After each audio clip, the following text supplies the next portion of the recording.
So guys, till now we have used different operators for carrying out different type of tasks.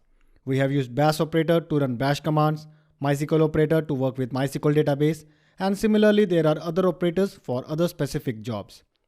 Now the thing with operators is, if we take an example of our project only, our whole DAG was completely dependent on the arrival of input raw stored transactions.csv file, right? Now suppose on one day, the input file is delayed and it did not arrive before the DAG scheduled time. Then what will happen? A task T1 that checks if the file is present or not will fail, leaving your whole DAG with a failed status. Bad luck is when the file is just few minutes or even seconds late. The task T1 will fail, leading to a whole job failure. No doubt you could have specified some number of retries, which in fact we'd have done already to check the file arrival, but using the bash operator is not the best approach to do such type of checking. Moreover, this is not only one situation. There are number of scenarios where your task needs to wait for some event to happen. Like you may have a task that requires to wait until the data at some table arrives, or you may have a job that needs to wait if certain time has elapsed. Like this, there can be many more use cases. Generalizing it, I would say there are some situations where a task needs to wait until a certain event happens. So the question is, what is the best Airflow approach to instruct a task to wait until a certain criteria is met inside the DAG definition? Airflow has a component specially designed to handle these such situations. This component is called sensor operators. Sensor operators, as the name is suggesting, are special operators that keeps on waiting for an event to happen. And if that condition is met, only then they are marked as completed. Otherwise, they will wait for some time in a hope to get that required condition met.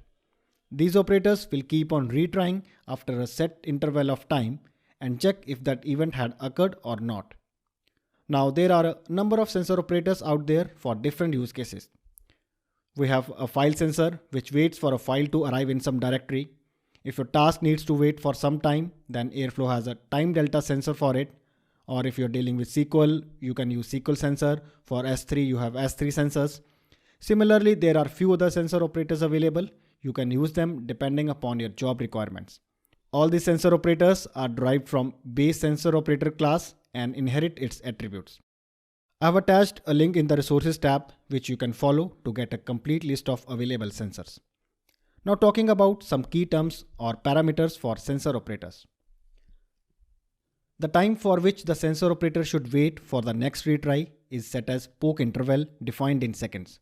So suppose you have specified a poke interval of 5 seconds, then if the event doesn't happen at the first try, sensor operator will keep on trying after every 5 seconds till that event happens. And how long should the sensor operator keep on retrying can be passed as timeout parameter. Timeout is the maximum period of time in seconds till which your task will be poked before it is marked as a failed task. The next parameter you can pass is soft fail. Soft fail is a boolean parameter. If set to true, then in case if your event did not happen, then instead of marking that task as failed, it will mark that task and all its downstream tasks as skipped task. Alright, so after this knowledge gained, let's dive into the code and use file sensor in a running project itself. So at task T1, where we used a bash command to check if the source file exists or not, now we can use a good and optimized version of it, a file sensor. So I'll comment out this and import the file sensor first.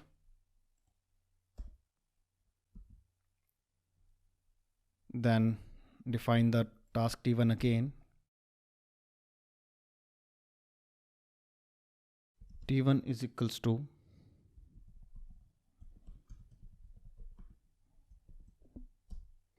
the first parameter will of course be the task ID.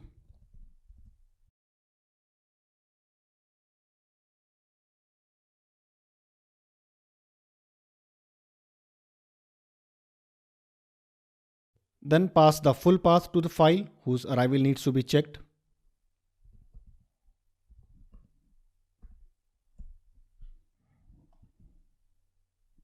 Mine is raw stored transactions.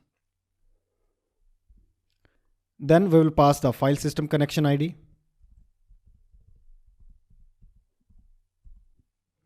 This connection ID we can find in the connections tab. scroll down and here it is, FS default.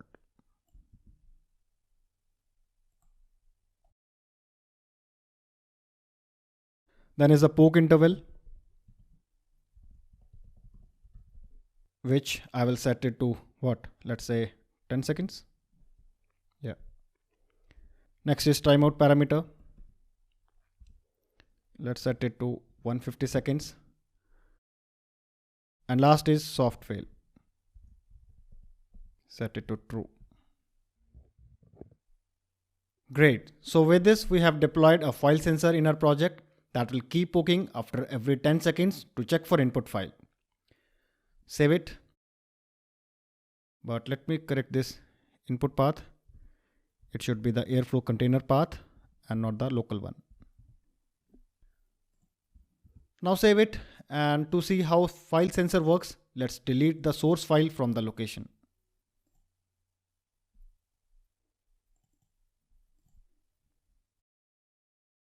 Now go to browser and run a store DAG again.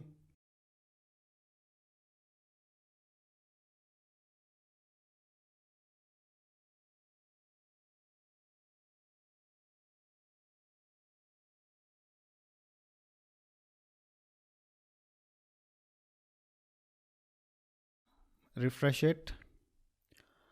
Our file sensor task is still running. I will refresh it again. It's still running and has not failed. To get a clear picture, let's open its logs. Here if you notice, file sensor has poked this location at this time. File was not there, so after 10 seconds it poked again. But again the file was not there, so it poked after every new 10 seconds. And this will continue poking until you place the input file or it times out after 150 seconds. Let me put back the input file to its location. Now check.